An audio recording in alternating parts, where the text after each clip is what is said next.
Their daughter duo, Simone and Olivia Knego, where they discuss the secrets of transformation and how to build bold confidence and unwavering resilience.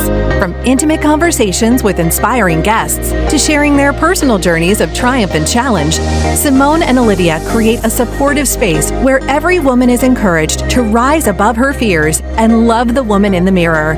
Tune into the Daughter Dearest Podcast and join this special journey of connection and growth. Hey everyone, welcome to this week's episode of the Daughter Dearest Podcast. I'm Simone Knego. And I'm Olivia Knego. And yay, as you can see, we are reunited. So she is... I feel like we say this every 2 weeks. I know, you come home a lot. I come home a lot. Like a lot more than the average college student that lives in a completely different state. Yeah, you do.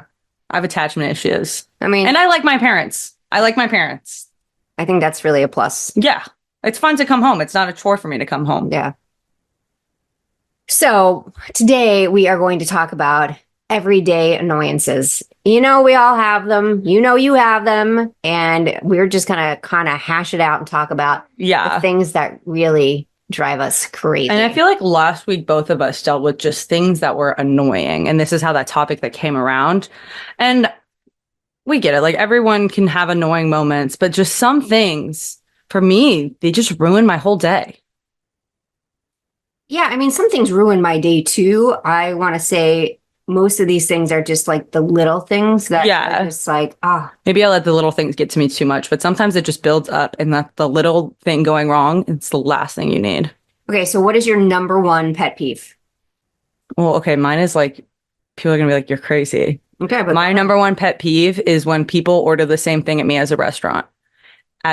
When you're sitting at the table with someone and you order an entree and they order the same thing, and it's not a valid pet peeve. I recognize that one is like pretty extreme. People will be like, what is wrong with you? I guess at heart, I just am a foodie and I want to try everything. But are the people going to share their food with you anyways? No. I don't know where this thought comes from. And oftentimes it actually affects me because I'll order last and I'll have a couple of menu items. I'm like, okay, well, if this one gets chosen, I can do this one. And a lot of times I just end up ordering something I don't really want. Have you worked on this in therapy? No, I feel like there are bigger issues to accomplish in therapy than this one. I have worked on it in life though. I've gotten a lot better. My friends have said that, that I've made progress in it. I don't know why, it was a big issue in high school for me. I remember we went out to one dinner at the end of the year and I was like, I cannot believe everyone just ordered everything on the menu that I wanted. And now I just had to order something random I don't want. But you still ate. Yeah. And you survived. Wait, first of all, I'm not a picky eater at all. The only thing I absolutely will not eat is carrots. So for me, it's just really about okay, well, this isn't what I wanted, but I'll still eat it. And carrots is such a funny thing. Says you, Miss Celery. Don't even. Don't even. Okay, yeah, I don't like celery. It's good though. We're good for finishing wing baskets. Yeah, it's true. I eat the carrot sheets, celery. Yeah. I mean, but you're really eating it for the blue cheese. Let's be real. You're right. You're right. Yeah, I mean, no one's just eating. Oh, maybe you are. Maybe you really like carrots. People that really like carrots out there, and I'm just not one of them. Your dad likes them a lot. Does he? Yeah. He would get bags and bags. This is I guess carrots are kind of an annoyance for me because I honestly, yeah, they are because when they get them really shaved in salads and you can't even pick them out. But for me, it's a texture thing. It's too hard. And I think it's because I don't have to be I grew up around horses, but you rode all the time. And instead of daycare, I would just go with you. And it just reminds me of a horse. Carrots carrots, a horse. And I feel like carrots are made for horse teeth and not for human teeth. Well, I don't know about that. I mean, I think people really do like carrots. I like carrots. I don't like them just plain. I mean, that's the problem. Maybe I don't really like a carrot. Maybe I just like the dip. I don't really know. See, okay, that's just an argument in itself. Now, what's your number one annoyance or number one pet peeve? I feel my number one pet peeve, which I guess this is similar to an annoyance, and it's something that I don't understand. I don't understand how someone can go into the bathroom, especially women, go into the bathroom, pee on the seat, and leave it there for someone else. Come on, ladies, clean up after yourself. It grosses me out. Yeah, so many things there because then it's also Why are you afraid to touch your pee? Your pee, first of all, you're in a sterile. It's also yours. Well, exactly. It's yours. And so even I was just at a meeting last week, and the only people going into the bathroom were the people at our meeting. And I walked into one of the stalls and there was pee all over the seat. And I was thinking, okay, which one of you people in this small meeting peed all over the seat and left it? See, it doesn't bother me that much. You clean it up? What do you do? I do. I'm sorry, I do. And I know it's like a gross thing to do, but like when you gotta go, you gotta go. Yeah. I don't know. It just really, that is my number one. Yeah, I think it's definitely one of those things that's like, you're already wiping. Like your hand is already near the pee. Just, take a little bit of cloth and wipe it around the seat. Yeah. It's pretty easy to accomplish, like pretty easy to clean up. I will never understand that. No. So that is like my top. And I think especially as I get older, I'm sure I was guilty of it when I was younger, college party, whatever. But now I'm like so particular about it. I don't think I've ever peed on a seat, actually. Well, I don't remember if I did it. Well, okay. If I've peed on a seat, I've cleaned it up for sure. Yeah. Because of you. Yeah. Because of you. Because I talk about it all the time. There's this one story of this, and no name, I don't even know her name, but this one story that she always brings up, and she will always remember this lady as the lady that peed on the seat in Target. She is somebody super fancy. Like, she dresses up for everything. I'll just stop there. She's super fancy. She's and super I was fancy. so I was waiting in the Target bathroom. All the stalls were full. And you know how, like, when a door opens, you commit, right? And you walk forward. Yeah. And I committed. And as soon as I saw her face, she was like, oh, hi. Like, she knew what she did. And I had committed. So I like walked in there, and it wasn't like a drop. It was like a funnel. Like, it just, I'm not even sure what happened. And then I was like, what do I do? So I literally waited in the stall because I was not going to clean that up. I just wasn't. No, I don't have gloves. I'm not doing it. And so I waited for her to wash her hands and leave. And then I went back out and waited for the next stall to open up, which... You weren't petty and just walk out. See, that's like you and I are the same, because I know some people that would just walk out and be like, maybe not even say anything, it was just like walk out of the stall and you waited. I would have done the same thing. Maybe, if it was as much as you're describing, I would have been like, fuck no. Well, I don't know. Like it's also disrespectful to, like, someone is cleaning that bathroom. Right. Someone is cleaning that bathroom, and their job isn't to clean up your pee. Their job is to sanitize everything, and you are making it their job to clean up your pee. Yeah. It's disrespectful. I agree. But that's my number one. Okay, what are other things that bother you? Like every day. I know we made a list, but on the topic of this, I think it's an everyday annoyance, like bad house guests. That's huge. Yeah.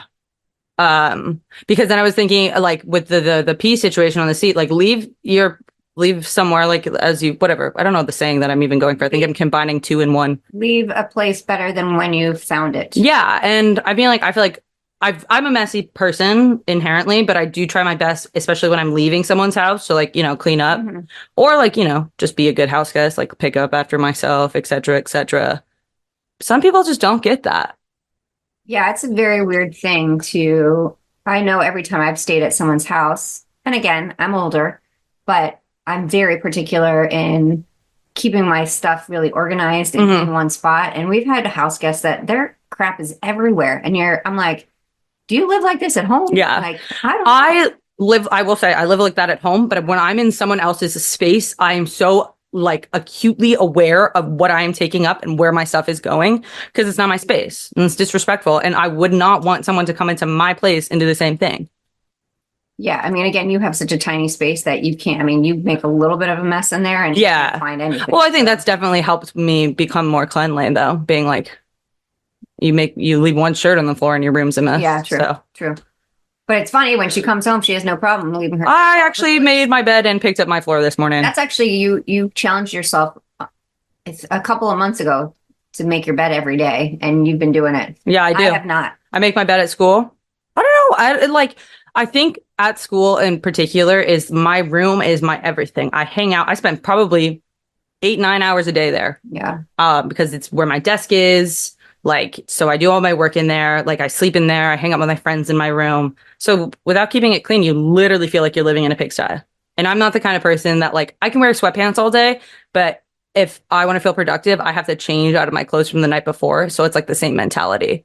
Well, I think there's actually a science to it. And so that's why I don't make my bed every day, but I do try to fulfill the commitments that I've made to myself. I don't know why making my bed like matters or doesn't, but I guess for a lot of people, it symbolizes that, okay, the first thing you do in the morning, that you've started a day with keeping a promise to yourself. That 100%. And also for me, it's kind of a way of making sure you can't get back in bed because your bed's made. Sleep time is over. It's time for the day. It's like very symbolism like that. Yeah. I mean, I never get back in my bed during the day, but I don't really think about. Oh, if my bed's not made, because like my friends will come in my room and they'll get in my bed and be like, if it's made, you're not allowed to do that. Like, it's so annoying to me. I think that's valid. But when it's unmade, just like, I'll just go in and lay around all day. So she talks about her carrots. I have a celery problem. I don't know why. I mean, most people will say to me, celery doesn't taste like anything. Well, first of all, it tastes like something. It tastes like celery. It's very... It tastes like celery. I don't know. No, but it's more, I don't even know. It's like flavored water, kind of. I kind of understand it, though. Like, celery is not my go-to. I mean, it's stringy. It's not like that nutritious. Isn't that the thing? If you eat celery, you're actually burning more calories than you're gaining because it's like so fibrous and it has no. Yeah, I feel like that's just one of like those 90s almond mom diet tips. But I just have never liked it. And for a long time, I couldn't eat it at all. Obviously, I'm trying to be a little bit more mature, but like if I would order tuna salad and there'd be big chunks of it in there, I would literally have to. Yeah, I remember all the chunks. I just can't stand it. Yeah. Celery salt, forget it. That's what I was going to say. Like, the celery seed, like in that kind of... all of it. You don't... It's such a strong smell and taste to me. I can't tell you. Where's that come from? I have no idea. You've always been like that? Because I've always been like that with carrots. I remember she would pack carrots in my lunchbox and I would dip them in the ranch and lick the ranch off and put the carrots back in. So... sounds about right. Yeah. I've always known. Yeah. What I've disliked. I mean, for a while, I was very anti-shrimp, but then I realized that I had to get over that one. Like, shrimp's actually good. Shrimp is really good. But it's funny that you got over that one, but not carrots. I guess, like, Shrimp was, I was fine with shrimp for years, and then I think I just, like, for a while when we did the peel and eat shrimp at home, I would have to clean the poop trails out, and I think that was just like, I don't like that anymore. I have a hard time with, and that's why I don't cook fish at home that I don't like. Like, I have no problem with, like, shellfish, but, like, fish. She hates bones. Yeah, that's a huge thing. That's a pretty everyday annoyance for you. I can't. And we were in Nashville last weekend, and we ordered some fish dip, which normally I like fish dip. The first bite I took had a big old bone. Yeah. And that was the end of it for me. Yeah. I mean, I think it's like kind of getting like an egg in your egg salad or eggshell in your egg salad. Oh, a bone is worse to me. Okay. A fish bone. Chicken bones, whatever, you figure it out, but because they're big. I'm not the biggest. I mean, like, I don't know. I don't eat tons of fish to begin with. Yeah. So, well, that's a problem for me too. So those are like food wise. Those are the two things that really bother me. Well, for eating, I think one of the things we were talking about before the show was my biggest one is like you buy a thing of raspberries or blackberries, and the next day they're molded. Like, how is that possible?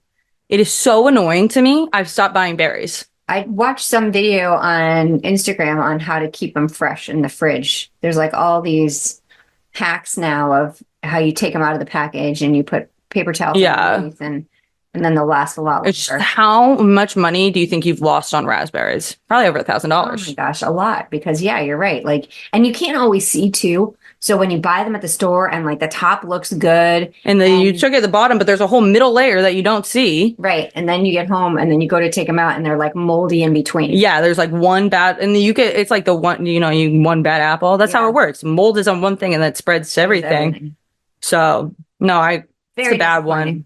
Oh, like. Because raspberries are so delicious. They are. But yeah, they mold so fast. It's ridiculous. It's not worth buying. So one of the problems we have in Sarasota has become our traffic. Yeah. And there are, I don't know I would like to say that there are just some really bad drivers here. But again, I think that look at the population, the age. Okay. Yeah. There's a lot. You see a lot of 90-year-olds driving. Yeah. That's a funny story, actually. Do you remember when we went to the DMV for my learner's permit and you said something like about how easy it was to like get your license renewed as an old person? And she just gave you this like nasty look. They don't have to do anything. There's nothing. They do like a vision test and that's it. They don't have to. I kind of feel like when you get to a certain age, you should, just like when you first get your license, you should have to take a test, but make sure that you're still safe on the road. I mean, you hear horrible stories. So yeah, I completely agree with that. I think that everywhere has bad drivers. I think something about getting into a car and getting on your road, I like everyone's like sense of respect for anyone else is out the window. Yeah, it's weird. Yeah. You're right. Like, you know, and I say I fall for it too. Like in person, I'm going to hold the door open for somebody else if they're coming. But in traffic, I'm not going to let that person in. Hell no. I really have learned to really let people. I do, because you never know when you're going to be to let in. Right. And it does come out, I will say. Yeah, it comes back around. Yeah. And we have a lot of construction where we live. Mm-hmm. So everything is so backed up. And so really you have to do let one person in. You go, and another person lets the person in, and then and I think that's one of the things here. I think so I was in New Jersey 2 weekends ago, and they're horrible drivers there, and just in completely different ways. Like they're all so aggressive, and they don't really look before they turn. They kind of just assume that they can change lanes, or they don't plan on it. So like, oh, here's my exit. Let me get across 3 lanes of traffic. Plan. I'm so nervous. Like, I'm so nervous when I'm on any driving situation, like of being an asshole or just like missing my exit, that I like move over to my lane early. And that's how it should be. We also have a problem here that the city has invested in roundabouts. Which is great. I love the idea of roundabouts. In theory, they're great, but not when your population is like old as hell and doesn't even know what a roundabout is. We've seen people literally drive through the middle of it, go airborne, and like had no idea that you're actually supposed to go around in a circle. And then when it's dark, like it makes it worse. Yeah. But even this weekend in Nashville, it was funny. We were in an Uber and there was a girl waiting to figure out how to do the roundabout. So she kind of went like halfway. And then she didn't know what to do. So she was just blocking the traffic. Yeah. And she was young. She looked probably in her 20s. Well, you know what? Not to call out my younger sister, but I was like, Millie, you can't just change lanes when you're in the middle of a roundabout. What do you mean? I was like, you can't. That's not. No, stop. Stick to your lane and around. Yeah. Like, driving, I just think is one of those things that once you take your test, you are like, okay, well, I have my license. All I need to know how to do is press the brake and press the gas and not any of the other rules of the road. It's the paying attention to everyone else that's the most important. Yeah. I mean, like understanding that the people around you might not be paying attention. So you have to be paying attention. Like, I don't know. Maybe like, I guess I was just taught to be a defensive driver. And I know like the big thing in like the northern states is that they're all like, offensive drivers and they're very aggressive, but it's just you never know when someone's not paying attention. Yeah, no, I think you really have to be a strong defensive driver here. Also, you know, I think in Florida you finally can't text and drive anymore, right? Yeah, no, you can't text and drive. But with those CarPlay things now, that's texting and drive. That is literally being on a tablet in a car, because I can just be like, I don't like it's you press all these apps. Yeah. I don't think that's safe for driving either. It's hard because a lot of people do work from their car, right? So they're doing all their phone calls as they drive, and it's hard to put everything down the whole time. I don't think you should text and drive. No. You know, you should not be searching the internet as you drive. No. I don't know. For me, driving's always been that like however long decompress between one place to another. It's like a place where I don't really listen to a ton of music when I'm not driving, honestly. Like, I feel like the last 4 years of being in New York, I've seen like the lowest amount of music that I've listened to, because I feel like I only really listen to it when I'm driving. It's just like a good reset time.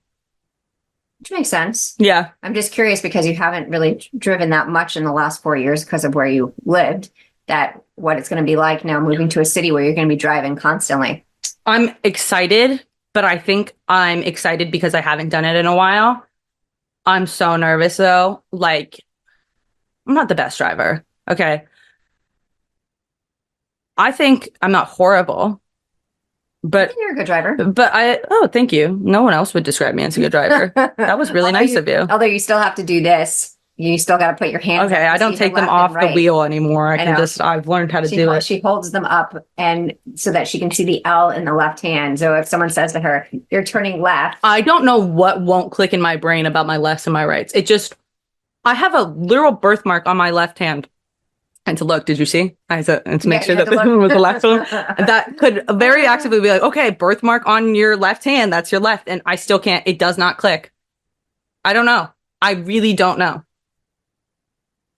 Well, in terms of driving, yeah, I mean, it's going to be a lot different when you're there and obviously getting used to a new place and really figuring out the grid of the city. I don't know if there's so much of a grid there, but yeah. You know what? Another thing related to driving that drives me crazy? What? When people park in two parking spots. I don't understand. Yeah, because you would be annoyed if someone else did that to you. So why are you doing it? Every car can fit into one spot. I mean, it doesn't matter how big it is. I mean, maybe if you're driving like a mobile home, I mean, whatever. Okay, yeah, motorhome. that's completely that off the table. A 4-wheel vehicle, even some of those 6 wheels, you know, when the big trucks that have the extra wheel, those can still fit in a normal parking space. But people make the choice not to. And usually when they do that, it's in a place where there's very few parking spaces to begin with. So you can't find a place to park. Yeah. No, speaking of everyday annoyances with that, this is like not on anybody, but the worst thing is when you're in a crowded parking lot and you finally think you see a spot, but it's one of those mini cars in there, so you don't see it, or it's like a motorcycle and you're like, oh my God. Yeah, driving is tricky. Today was an anniversary for you. Oh my God, yeah. It was, God, how many years? 6 years, I think. Since? What was it? Since I was in a pretty bad car accident, but I wasn't driving, so. Yeah, her sister was driving and it was a bad accident. They both spent time in the hospital and she had a concussion, bleeding in her belly.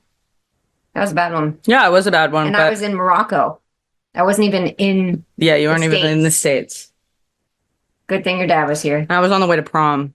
I feel like that's noted. Oh, yeah. It was okay. It was like also prom, which in my community or like my high school, they did a prom for all of the LGBTQ plus teens in honestly the greater Sarasota area. I think Tampa was included in it as well. And anybody can go. Obviously anybody could go. And that was the whole thing about it. It was just like an inclusive space. Like one year they had a drag queen there. So it was honestly like more fun than regular proms. I was on my way in my pretty dress, had my makeup all done, and then boom. Boom. But I got to keep the dress. Yeah. That was a bad one. Yeah, but I think so you gotta always be paying attention. That's another thing. I think that's made me so much more cautious. Like, I don't know. Driving is just such a weird thing. I think that I saw something that we should switch the driving and the drinking age. And I don't know if I would be okay with 16-year-olds drinking, but I do think that you should probably learn how to drink before you learn how to drive. That's an interesting way of saying it. If someone's only listening to this part, they're going to say that she's encouraging drinking and driving. Okay, no. I'm saying that you should learn how to drink before you learn how to drive so you don't drink and drive. Right. Because I feel like, I mean, maybe I'm wrong. I haven't actually looked on the statistics of DUIs, but I would say it's probably a lot of young people trying to do stupid shit and get away with it. I don't know. I have no idea on the statistics of those. I would say the ones that you see in the paper are always celebrities. Yeah. The big joke in our friend group right now is Aaron Judge's, who's a baseball player in the Yankees. I don't know if you know who he is. I know. Okay. Just making sure. Thank you for the update. Well, yeah, I mean, I don't know who. He's like the best player. One of the best players in the MLB right now. A couple of years ago, his then girlfriend, now wife at the time, got pulled over for a DUI. And, she's screaming, "Do you know who my boyfriend is? Do you know who my boyfriend is?" That's another everyday annoyance, the entitlement of people. Like, girl, you're not even married. Yeah. It's interesting how people will use that, although sometimes to your benefit. So, her sister got pulled over driving her to the beach a couple weeks ago, and she was going about 20 over. It was a construction zone. Okay, and mind you, I literally said, Emma, slow down. I literally see a cop. And she didn't slow down. Nope. So she got pulled over, and the cop kind of looked at her record and said, "Okay, your record's not too bad. I'm letting you." Yeah, like he literally said, "Not too bad." So he didn't say your record's great. It's perfect. Not too bad. Well, I mean, she had that accident from 6 years I know, ago. but like you still see it on there. Yeah, so. yeah. And so he let her go, and then come to find out later, his wife is a patient of my husband's, and obviously we have a unique last name, Knego. Yeah. Nobody else in town named Knego. No. And so he's made the assumption that she was Rob's daughter, and therefore okay. I just feel like it's important to note that if Emma did get a ticket in this situation, there would have been like no issues. Like dad wouldn't have given her lesser care or anything like that. No, I mean we wouldn't have even we wouldn't have even known, not at all. We only knew that it happened because the police officer's wife then saw my husband for another appointment and told him that it happened. Otherwise, we would have never known. I have a good story about entitlement like that. A girl from my high school, her dad was a cop, and I don't know if it's a thing everywhere, but at least in Manatee County, people which is just north of us. Yeah, people with what is the word? Family members of cops. They can get like this golden card essentially. So if you get pulled over, you can hand them the card and you'll get off with it. Is that true? I have no clue. Well, like, who knows? But I think it's like a pretty common thing. Like, okay, well, you're so-and-so's kid. I'm not going to give you a ticket. So this girl, she's hella speeding, like very much speeding. And she gets pulled over and she thinks she's going to get away with it without even saying hello, hi, how are you? Even showing you her ID. She just gives him the card. He was like, no, I'm not today. Writes her up a ticket. Wow. Entitlement. Yeah. Be kind if you want something, bro. Be kind even if you don't. Yeah. But like, if you can't be kind for just being kind, someone in I went to like the Belmont Law thing. One of the administrators was like something along the lines of like, if you can't be kind for just being kind, be kind for like your business relationships, because a big part of like law is referrals. So you don't want to be known as the guy that like, oh, he was such an asshole during law school. I don't want him. Everything comes around. 100%. And if I have learned anything on my short 21 years on Earth, everything comes around. Yeah, you don't want to burn any bridges. Nope. You always want to be the best person you can be. Yeah. And people remember that kind of stuff. They remember the good and the bad. And when it comes back around, they're like, oh, you treated me like crap. I'm definitely not going to help you. Yeah. Not helping you. Sorry, Charlie. So I think entitlement in general, I think that's just so annoying. Yeah. Again, another thing that I don't understand, and the way people treat other people when it comes to customer service, that's part of the entitlement thing. I just think I think it's such bad secondhand embarrassment for that person. For the person that's like going all Karen. Yeah, it's funny that is like a verb. Yeah. But you know what? It wouldn't be if people didn't fit the description. So. Yeah, I don't understand why people just can't be respectful. Actually, I truly believe that if you respect yourself, then you don't behave like that. Yeah, because you realize you don't want to be treated that way. And that's why it's so important because I talk about self-respect, that it's so important to realize that the way you respect yourself kind of flows out to everything you do in the world, right? If you don't have respect for yourself, then you don't really care what anybody else, how you're impacting anybody else. Yeah. Right? It's so many little details adds up. Like, so I don't know. It's just so important. Like, you don't realize how your struggles, and I don't mean this in a bad way, like affect other people. Like, I'm not saying that, oh, like that's selfish or anything, but especially when you're like, you have that kind of entitled, like negative attitude, it really does affect everybody. Yeah, I agree. I want to say the last thing I want to talk about, because this just happened because I just flying home, and actually they made an announcement on the plane, which is probably the second time I've heard them announce this.